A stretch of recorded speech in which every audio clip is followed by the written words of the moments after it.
order is our power. And did you know there are 4 stages, talk about order, 4 stages of evolution of consciousness. So we're going to look at those 4 stages today. Now, the first stage that most of us are born into and live from is what? Victim consciousness. So we're kind of programmed for victim consciousness, aren't we? Ray, can there be some more bass on this? Or maybe I should talk to you. Maybe I should talk like this. You're a victim of the sound. I know. Perfect, Dan. Perfect. But instead of allowing myself to be victimized, it's like, I'm going to take care of it and see if we can change things. So, good example. And see, the point is, it happens all the time. We don't even realize that we're being a victim often. It catches us unawares. So, the thing about being in victimization consciousness is we're not choosing, but we are reacting. So reacting to the traffic, reacting to whatever it is out there that is making us unhappy. We are pointing the finger and saying, it's your fault. That circumstance is your fault, or something, that. So everybody knows I'm a fast driver. Larry and I are fast drivers, and darn it, there's always some stupid slow driver in front of me and Larry. And so we put ourselves into victim mode when we do that. We are blaming someone else for making us unhappy. What, Larry? But when I want to take matters in my own hands, I get in trouble. I know you, because it's not like, can we change things up? It's like, you are cursing. I'm not with you. And you're my mirror. And there's the difference. So we are reacting instead of choosing to do things differently. And what we want to do, what we want to choose to do differently is, I'm going to get to that in just a second, is not to be in reaction mode, okay? Somebody told me very recently that she sees me all the time as being calm and centered and Perfect. And perfect. Yeah, has me up on a pedestal, and I'm thinking, man, now, and I was thinking, what would it look like after, I just die, and there's the memorial service, and there's an open mic, and people can come up, and one person is saying, oh, she was just the epitome of angelic, and then up comes, so my dearly beloved who has passed away, Sean, he comes up, having lived with me for 10 years, and knows every nuance. He comes and says, oh, you blokes, I want to tell you the truth here.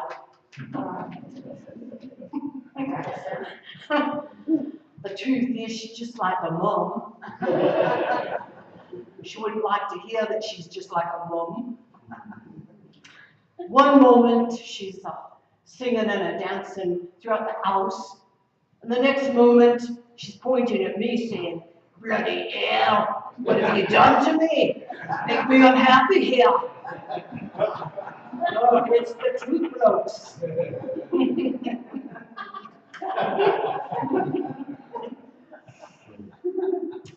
So, what a contrast.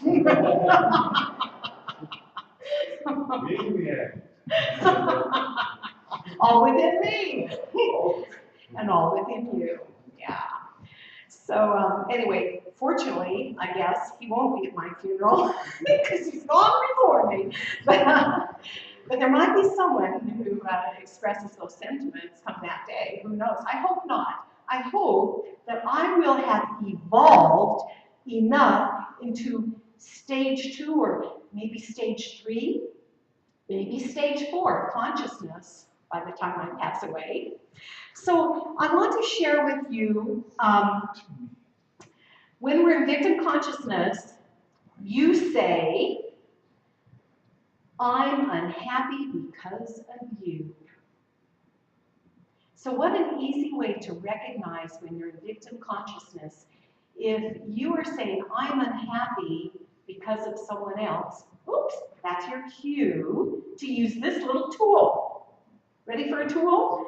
A practice?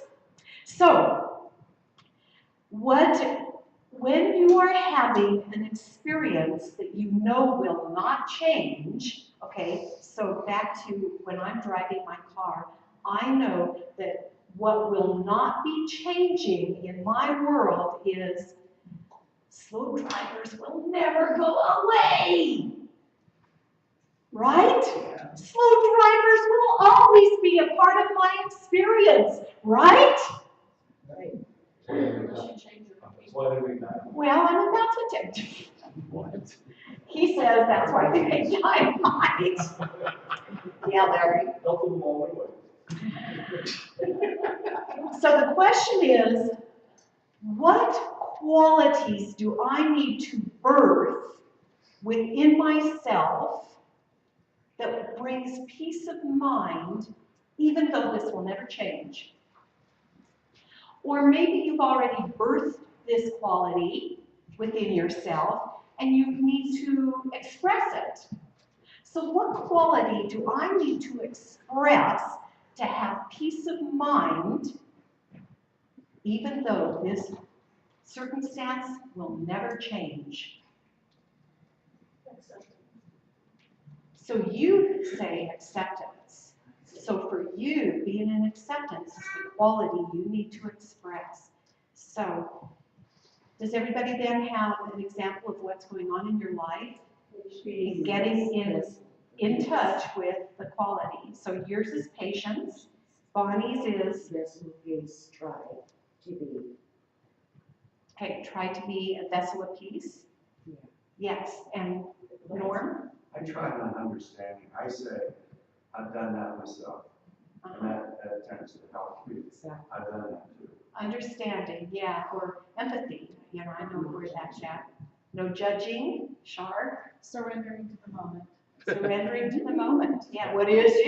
Okay, good. And blessing. Okay, good qualities. So good. Yeah, I knew you guys would get it. And so what we get to do now, so it's easy to sit here and say that, right? But what we get to do is live it. Okay, and that's when we move out of victim consciousness. When we do that consistently, woohoo! So then the second stage of the evolution of consciousness is manifestor consciousness. And this is when you say, look what I've created. Now, we love to say that when we've created something good, right? Mm-hmm. Do you own it when you haven't created, when you've miscreated? Do you own it? That's when you did it, right? Oh, I'm back to victim consciousness. Wow, that's fast. Okay, so it does indeed. Now, here, I'm going to tell you something a little bit different about manifestor consciousness this morning, though, because we talk about that a lot here, about how our thoughts create. But I'm going to give you a little bit of new information, okay? So there are, we can say, look what I've created and own our own stuff.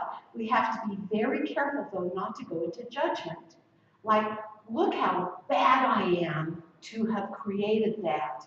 Or, worse, look how bad you are to have created that. What is it about about you that you know, your consciousness that you would create such a thing. So this is where we get to not go into that judgment, but instead, there are 7 windows. No, I was right. Oh, wait. 4 windows of manifestation, okay? And when we understand this, then we won't go into judgment about ourselves and about other people and what we've created. So the first window is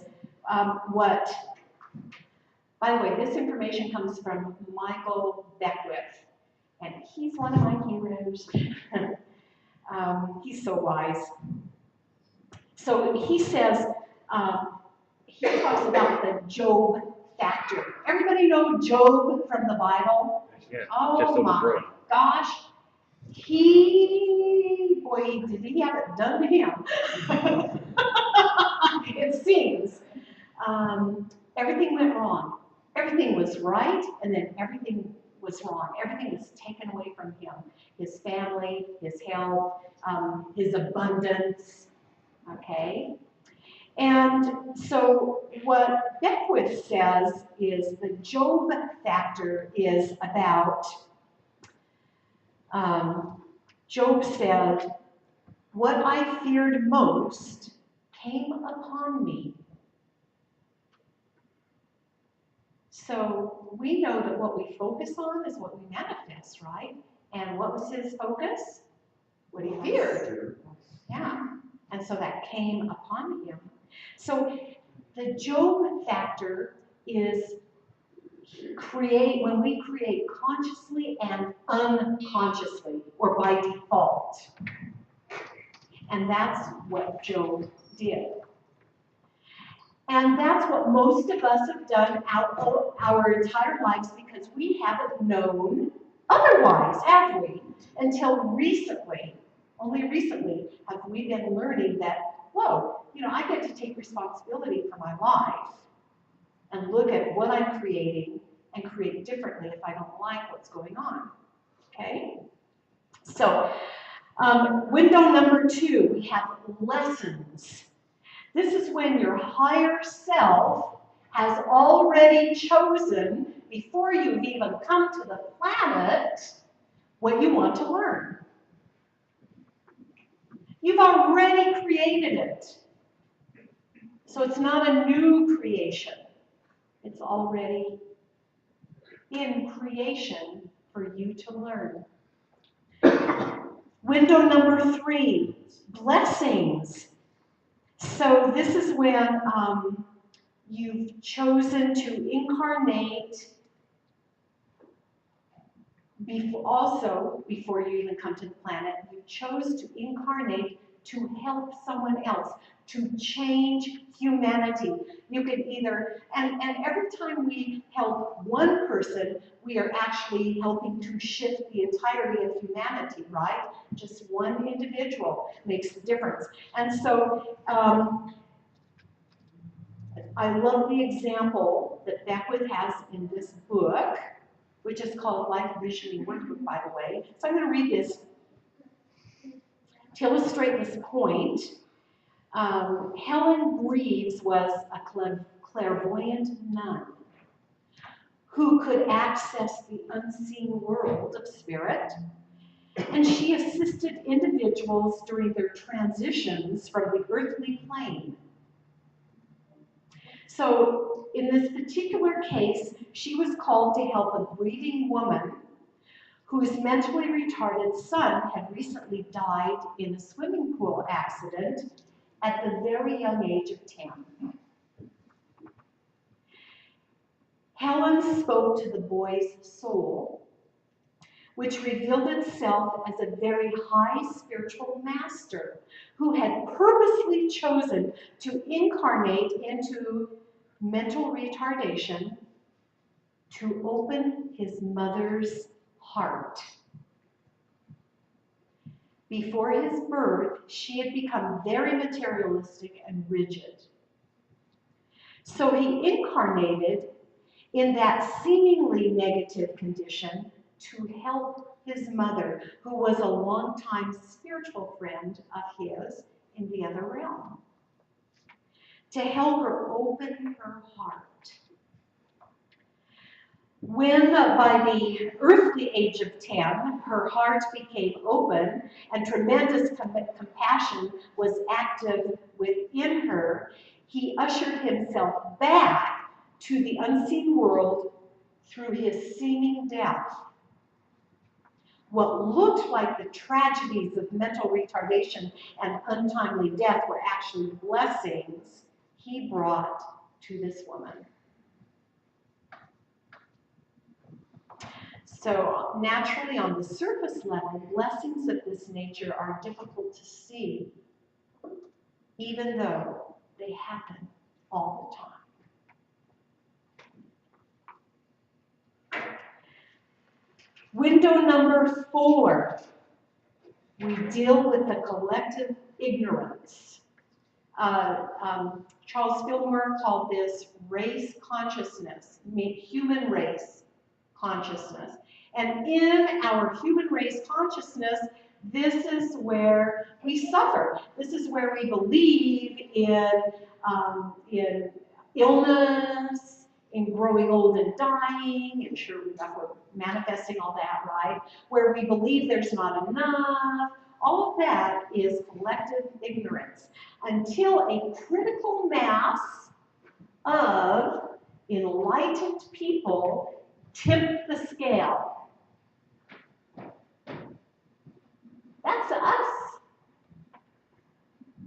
right? As we grow into enlightenment, as we awaken and know who we are the scale tippers. So, the purpose of stage 2, manifestor consciousness, is not to acquire stuff. That is not the purpose of it. I mean, sure, we can do that.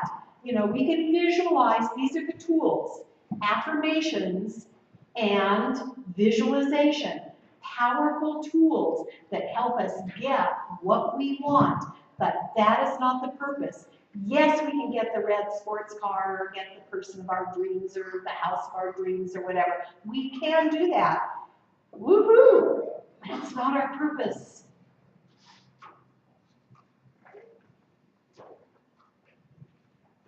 Our purpose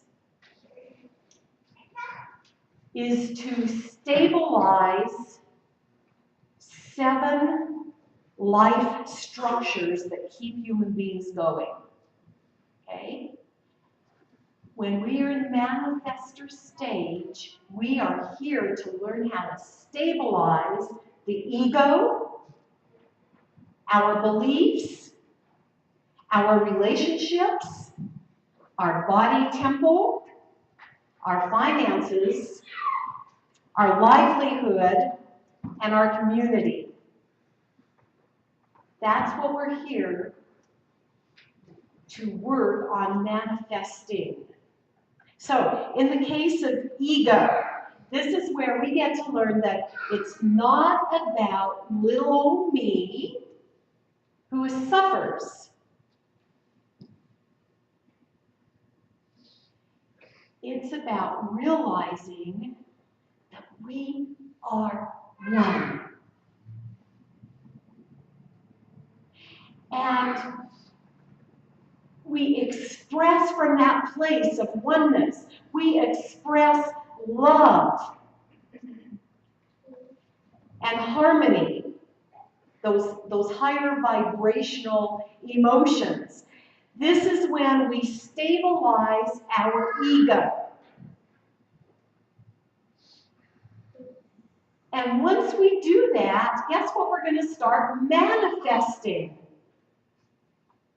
We are going to manifest the most wonderful lives. That's what we get to learn in the manifesting stage. Then we get to explore. This is the opportunity to explore our beliefs. So if we believe that we're manifesting from our beliefs, and we don't like what we're manifesting, then we get to look at what we're believing, right? I know I'm saying a lot here. Then we look at relationships. So we have a desire for certain qualities of the person that we attract in, right? Here again is our opportunity in manifesting to know that we can't bring in what we aren't. Huh? That they don't have. That they don't have? That we don't have. I cannot attract to me, I cannot manifest what I want unless I have it. But you don't. Yes. If I want a kind, loving, compassionate person who is responsible, financially responsible, who will take care of me, then guess what? I have to be it. Yeah. First, I have to be the loving, compassionate, caring person who is stable financially and can take care of myself. Right? In other words, you have to be on the same frequency. Yeah, on the same frequency. You got it, Larry. Thank you. Yeah. So then our body temple, we get to use all this time, okay, with all these aspects, we're using visualization, right? And affirmative prayer, affirmations. I want things. Body temple. I want health. I get to use visualization and affirmations to release the blockages that are keeping me from my wholeness. That's what I get to learn about manifesting. Finances. I get to understand that I don't spend money, I circulate energy. Big difference, yeah? I'm circulating. What I give circulates back to me. Sometimes. All the time. All the time. Sometimes. It's the law. So if there's a sometimes going on, guess what? In this stage of consciousness, we get to explore that. Why is it sometimes? Why isn't it? We get to look. When somebody scoffs about it and stuff, then whatever. They get to look. They get to look. So they may not, so they're in victim consciousness if they're saying that. Okay, so this is where we get to look at our consciousness. We're in victim consciousness if we're saying, but we're still manifesting unconsciously. Okay? Livelihood is the opportunity, because a lot of us, we work at a job, and of course it takes the majority of our time, our waking hours, right? And we get to look at how to bring balance in our work so that we also get to express our own creativity and prosperity. Now, it may sound like I'm just throwing out a lot of concepts, and you know what, it's a Sunday morning and I am. This is kind of an introduction, and it's something that gets to be delved into deeply. It gets to be explored, yeah, and a workshop is a good place to do that. But I want to introduce you to, and I hope I'm not overwhelming you with the information. Finally, when we are in community, here again, we are a choice, and we get to choose to be of benefit to the community. Not just nothing in the community, or not destructive in the community, but to actually be of benefit to community. And I look at everyone in this room who's in this community, And it's like right on. Everyone here is a benefit to this community. Sometimes, and some of you have been like a benefit in huge ways. Thank you, thank you, thank you. So those then, those are what we do in manifesting consciousness. See how it's so much greater? We are looking at the various aspects of our lives and seeing how we can manifest to a high vibrational degree, not just getting that car, okay? Then, what we do is move into channel consciousness from there. And by the way, we go in and out, like I seem to victim consciousness, yeah, all too often. I'll admit it. I have to own it so that I am aware and don't do that, right? And then we go into manifesting consciousness and look what I manifested. And then, we have to be there. It's part of our growth. And then we go into channel consciousness. This is when we finally say, and usually it's because of some trial, and we've had it up to here because we're between a rock and a hard place, and finally we say, I let go and let God because I can't do anything else, right? Yes. What if we didn't wait until we were between a rock and a hard place? What if every waking moment of every waking day I said, I let go and I let God? Because God knows the bigger picture. All I see is a little piece. So when I surrender to God, what I'm really doing is letting go of the lesser to make room for the greater. Yeah, Greg? Let me add to that in different terms. What you're doing is letting go of the outcome. Yes. You're not attached to it. When you become attached, it keeps calling you back to 201. That's right. So we all have to take action. We have to be in action. But when we surrender, as Greg said, we're surrendering the outcome to the higher power. Because our ego selves only know a little piece. And waking up with gratefulness. Gratitude. Gratitude. Yes. The tool mentioned here is, gratitude is always perfect. Always. Gratitude. The tool for channel consciousness is meditation. So when we are able to sit and center and allow ourselves to hear God's voice, or Holy Spirit speak to us to give us direction, we can't go wrong. We can't go wrong. That's when we can be in peace and in faith and be in those higher vibrational qualities that allow us to live God-centered lives. Meditation is the key. And please, I so encourage you, meditate every single day, if for only 5 minutes. Ideally, two 15-minne meditations. But 5 minutes a day, better than nothing, by far. By far.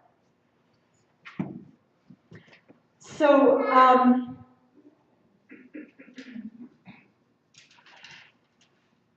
then the fourth state of consciousness is being consciousness.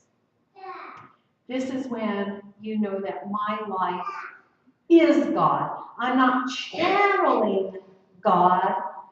Okay, some of you that are new, I'm going to say something that maybe you'll be offended about. I don't know, but here's the truth. Here's the truth with a capital T. I am. Say it. I am God. One more time. I am. Oh. It's so great. And if it feels better to say I am an extension of God, fine.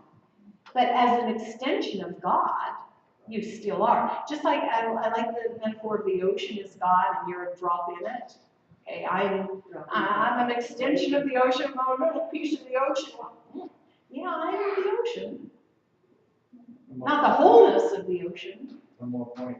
Yes? So if you are God, then you are meditation, and then you are prayer. So you live those aspects 24 hours a day.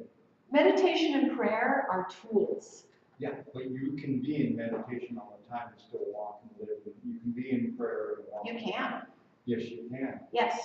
I think you need to take. There's a lot to say about that, and we don't have time. You need to expand this a little bit more on the ocean, as if you were on the ocean, but you are, because it takes every drop. It takes every drop. I am therefore the ocean. Yes. Thank you. Jesus said, I and the Father, I and my Father are one. When you see me, you see he who sent me. And the Buddha said, I am awake. Yes. Awake from the illusion of separation. And I'm going to end, I'm going to tell you just, and some of you have heard this story more than once, but this is my personal story of an experience of knowing I am God.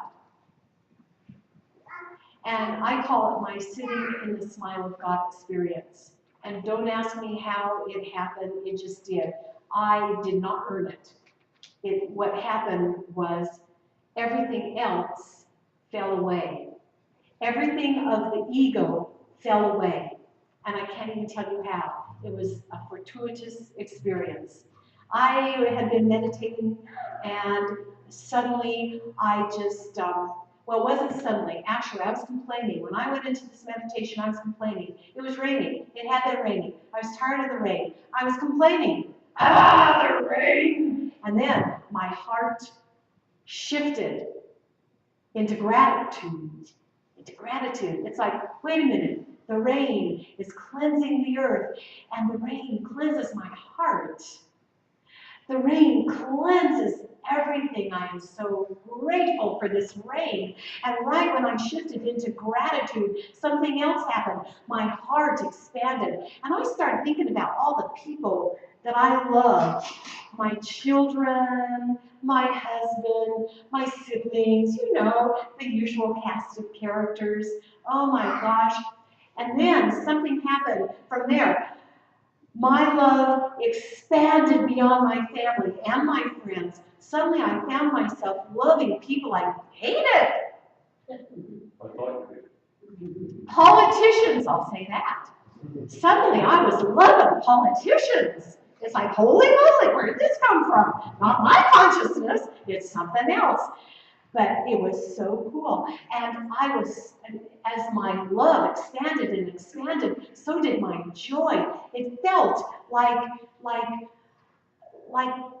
God was right there in the same room with me, smiling. And then all of a sudden I thought, I am sitting in the smile of God. It's all-encompassing, this joy and this love. And by the time my meditation ended, that feeling didn't go away. I was still in love and in joy.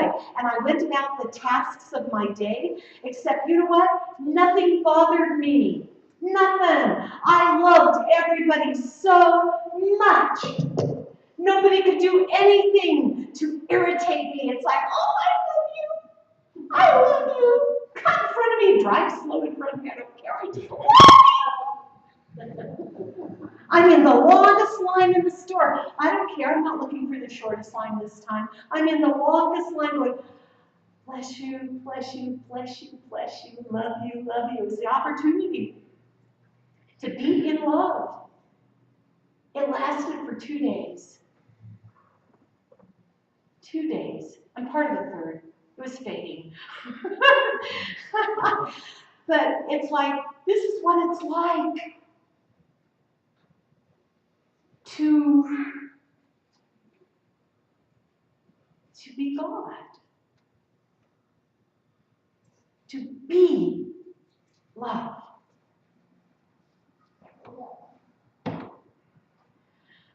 Thank you, God, for that experience, because I know who we are, under all the stuff. Oh my gosh, who we are is so fantastic. So, I invite you to be aware. There could be more stages, but Michael Becker, he broke it down into 4 stages of the evolution of consciousness. Be aware at any given time where you are, from being a victim to being a manifester, yes, it's true, to being a channel through which God may work, to being God.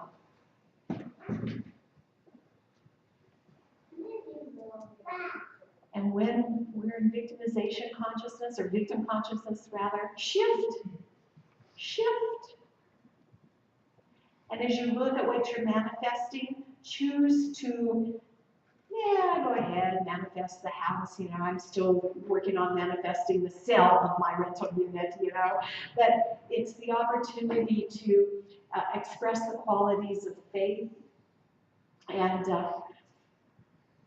knowing that there's a bigger picture that I can't see, but just absolutely knowing that something wonderful that's here to bless me. The experience is blessing me right now. So that's my invitation to you this week. And absolutely trust that we're growing together through the stages of consciousness. Isn't that exciting? It's exciting. It's scary. It could be, but this is where be the channel. It doesn't have to be scary when we just let go and let God. Let God. Let God. Let God do it. Let God do it. So, all of you, I love all of you. You're all so precious. So precious. Thank you for being here today. Yeah. And next week, you'll be hearing it from Mike, but I'm saying you can't hear this too many times. Next week, we will be in our new location. We start at 10:30. We have something special planned. We're going to celebrate our new location, okay? So come on time. Be here at 10:30 so that you can be there at 10:30 at our new location. And Mike will be telling all of that. I'm just saying, come at 10:30 because we're gonna really do a celebration. Okay. Okay. Love y'all. Namaste. Namaste.